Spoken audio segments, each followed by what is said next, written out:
Joining me right now to discuss is foreign policy expert and human rights advocate Hillel Neuer. Thank you so much, Hillel, for being with us once again. Now, the IDF making those significant gains, not only with those targeted killings, but that large percentage of weaponry that Hezbollah, the terror group, has been using. Talk to us a little bit about exactly what Israel's objective is. Are they looking to destroy Hezbollah as they have vowed to eradicate Hamas? Look, Israel is making significant progress in diminishing the power of what is the largest terrorist army in the world.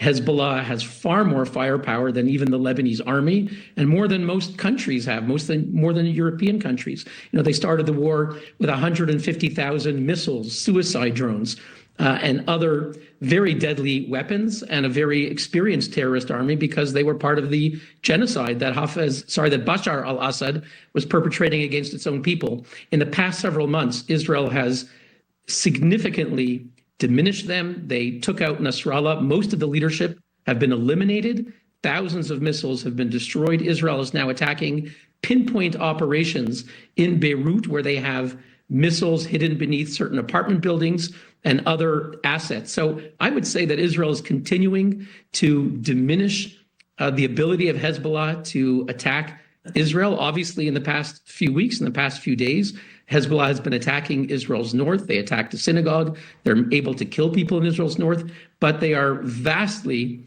being reduced. And it's clear that Hezbollah is taking action to demand some kind of a ceasefire, and they've stopped demanding any role in the Gaza conflict. So Hezbollah is hugely reduced, and hopefully will be neutralized, so they can't pose the kind of threat they've posed to Israel's north, where you have some 60,000 Israelis who are internally displaced and can't even live in the north because of Hezbollah's attacks. Yeah, starting on October 8th, I believe, is when they started firing That's right. on Israel from Lebanon. How does a peace deal work? I mean, first, according to Lebanese media, U.S. Ambassador to Lebanon, Lisa Johnson, handed this draft deal of a ceasefire to Lebanon's parliament speaker. And then you have Iran being summoned by the Lebanese prime minister to negotiate peace talks between Israel and Hezbollah. Do we have the inner workings here? And what, besides Iran saying Hezbollah back down, could they do? Well, look, part of the main problem in Lebanon is that it's really not up to the Lebanese people what happens to their own country. Lebanon has been occupied by the Islamic regime of Iran for several decades now.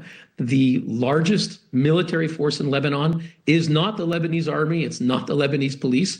It's the Islamic Revolutionary Guard's proxy, which is Hezbollah. And so indeed, as you said, in order for any kind of a deal with Israel, we see that Iran is the one who's deciding. And hopefully things are beginning to change. We're beginning to see other sectors of power emerge. You know, there's a large Sunni population. Of course, the Iranian regime is Shiite, so they support the Shiites in Lebanon. But you have a Sunni Arab population. You have a very large Christian population. These are the Christian Maronites. You have Druze. You have other groups that are now beginning to feel stronger, and many of them are beginning to push back against Hezbollah. One of the great accomplishments of Israel's war on Hezbollah, finally, as you said, after a year since October 8th, 2023, when Hezbollah has been pummeling Israel with well over 10,000 missiles and suicide drones fired at its north, the great accomplishment of Israel's pushback would be the emergence of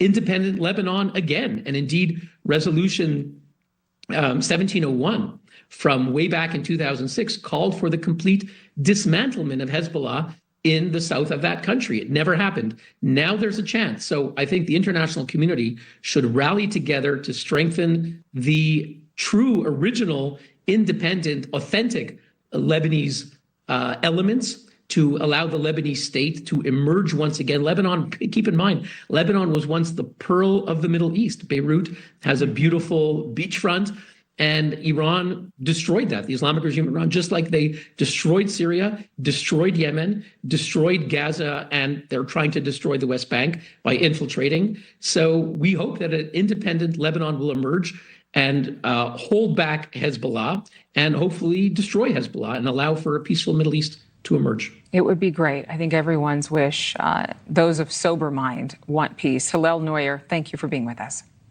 Thank you for having me.